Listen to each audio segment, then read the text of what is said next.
కార్యక్రమానికి పునఃస్వాగతం.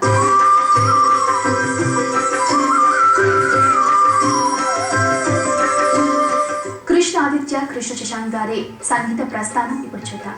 సంగీత ప్రస్థానం సంగీతంలో మెళకువలు గురువు డాక్టర్ వైజర్స్ బాలసుబ్రహ్మణ్యం వద్ద నేర్చుకున్నారు. వీరిద్దరూ కర్ణాటక సంగీతం, లలిత సంగీతాన్ని అభ్యసించారు. వీరు ఇప్పటి వరకు 100కు పైగా స్టేజ్ కార్యక్రమాలు, కీర్తనలు ఆలపించారు. శ్రీరామ షోడశోపచార సంకీర్తనావళి వీరి తొలి ఆడియో ఆల్బమ్. ఇందులోని రామ రామయ్యని పాట వీరికి గుర్తింపు తెచ్చింది. వీరికి ఇష్టమైన సంగీతం కర్ణాటక సంగీతం. వీరు ఇప్పటి వరకు 100కు పైగా పాటలు పాడారు. వీరు రచించిన తొలి పుస్తకం శ్రీలలిత నమోస్తుతే. రామగాన సౌరభాన్ని అందరికీ చేరువ చేయడమే వీరి లక్ష్యంగా చెబుతారు. కృష్ణాదిత్య గారు, మీరు లఘు రామాయణాన్ని 2 నిమిషాల్లో పాడి వినిపిస్తారు కదా, వాటి గురించి మరోసారి మా ప్రేక్షకులు వినిపిస్తారా? లఘు రామాయణం గురించి ప్రత్యేకంగా చెప్పాలంటే మనకి సంగీతంలో సప్తతాళ అలంకారాలు అని 7 అలంకారాలు ముందర అభ్యాస గానంలో నేర్పిస్తారు. అలా రాముల వారి కృపచేత ఒకరోజు అనుకున్నాను, అత్యంత చిన్న రామాయణం ఏమన్నా అంటే బాగుంటుంది కదా, రోజు తొందరగా చెప్పేసుకోవచ్చు. అయితే ఏమో అప్పుడే మా తమ్ముడు నేను కలిసి సప్తతాళ అలంకారాలు సాధన చేస్తున్నాను. అయితే వెంటనే స్ఫురించింది. తమ్ముడితో అన్నాను, ఏదో అలంకారంలో రామాయణం చెప్తాను, అలంకారం పాడు అంటే వెంటనే అలా అల్లుకుంటూ మొత్తం సప్తతాళాల్లోనూ అలంకారాల్లోనూ రామాయణం రాయడం జరిగింది. అది ఒక్కసారి అందరి కోసం రాముల వారి కృప. శుభదము మధురము ఫలదము సుధయగు రచనము స్మృతి శృతి స్ఫురితము హరి గుణమణిమయ నిగళము కవితలపున మధుర సుధగ హరి కథయును అది వెలసెను నరులకు తమ విధిని తెలుప ధర ధర్మము తిరిగి నిలుప ఉదయించెను ప్రథమ రచన.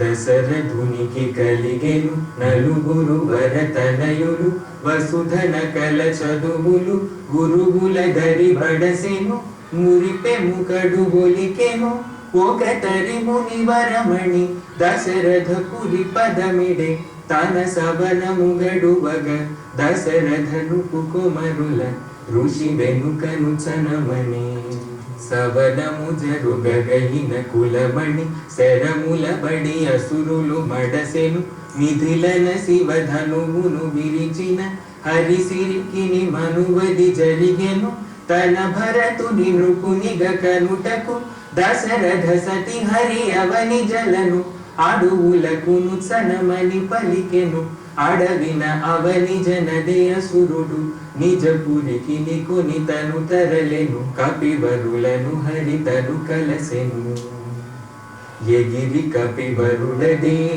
వెలసె తను రిపుపురిన్ తొలిగ విధువదనయో అవని జనుగనినదే మదిన ముదమరయగా మధుర మగు హరి కథం పవన జుడు పలుకగా అవని జయు మురిసెనే హనుమకును తనమణి మహిత ముగవసెనే కపీసున్ రాముడే జూడ శుభాలన్ ఆకపేదల్ప పయోధిన్ వారధి నిల్ప అభీతుల్ వానరుల్ దాట దురమ్మున్ సాహసుల్ దూక శరమ్ముల్ ధీమతుల్ వాడే సురారిన్ శ్రీహరే చంపే స్వరాడిన్ లోకులే పాడే సునీతన్ భూమి జందెచ్చే అయోధ్యన్ రాజుగా నేలే నతుల శతమిది సుగుణ హరికిని అతని పదములు మదిన తలుపగ శుభము కలుగును సుదతి జనకజ చరిత సతతము పెదవి నుండి విన కలిమి కలుగును నిజము తెలుపగ కలిమి కలుగును నిజము తెలుపగ. కృష్ణాదిత్య గారు, మీరు రచించిన ఏకాంత సేవా కీర్తనలో ఒక లాలి పాటని మా ప్రేక్షకులు వినిపిస్తారా? తప్పకుండా. నీల నీరద బాల డోలలూగిన వేళ కలికి తారలు నేల నాట్యమాడిన లీల నీల నీరద బాల డోలలూగిన వేళ కలికి తారలు నేల నాట్యమాడిన లీల తిలకించు మీ కనుల పులకరించే ఒడల పల్లవించిన జోల పలుకుచుండెని మధుల నీల నీరద బాల. వెన్నెలూగిన వేళ. తిరుమలకి సంబంధించి మీరు 500కు పైగా దివ్య నామాలు రచించారు కదా, వాటిలోంచి ఒక కీర్తనని మా ప్రేక్షకులకు వినిపిస్తారా? గోవింద నామము గోవింద నామము గోవింద నామమే మా అందరి ప్రాణము. గోవింద నామము గోవింద నామము గోవింద నామమే మా అందరి ప్రాణము. హనుమంతుని సంబంధించి కూడా మీరు ఒక జానపద గీతాన్ని రచించారు కదా, అది కూడా మా ప్రేక్షకులకు వినిపిస్తారా? రామనామ జానములో రమించి రామపాద సేవలోన తరించి విమల జానకి ధాముని స్మరించి అనుమతించినాడు కనుల నీరించి. రామనామ జానములో రమించి రామపాద సేవలోన తరించి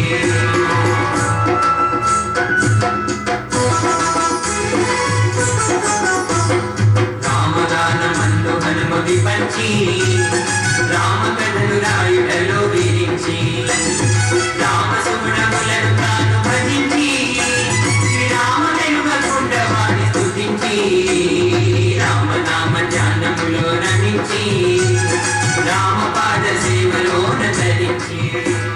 చాలా చక్కగా పాడారు. అంటే ఇందాక లాలి పాట చాలా నెమ్మదిగా అలా ఉండింది, ఒక్కసారిగా హనుమంతుని పాట అంటే నిజంగా చాలా చక్కగా పాడారు. కృష్ణాదిత్య గారు, మీరు రాముల వారికి సంబంధించి కీర్తన రచించారు కదా, వాటిలో ఒక కీర్తనని మాకు వినిపిస్తారు? నేను రాసిన షోడశోపచార సంకీర్తనావళిలో చెప్పాను కదా ఒక్క సేవ వస్తుంది. వాటిలో ఒకనొక సేవ గంధం సేవ, అంటే గంధాన్ని పూస్తుందని స్వామి వారికి. ఆ సంకీర్తన ఇప్పుడు పాడబోతుంది. సుందరముఖునికి గంధము పూతుము వందిత శ్రేష్ఠుని వరములడిగెదము. సుందరముఖునికి గంధము పూతుము వందిత శ్రేష్ఠుని వరములడిగెదము. సుందరముఖునికి గంధము పూతుము.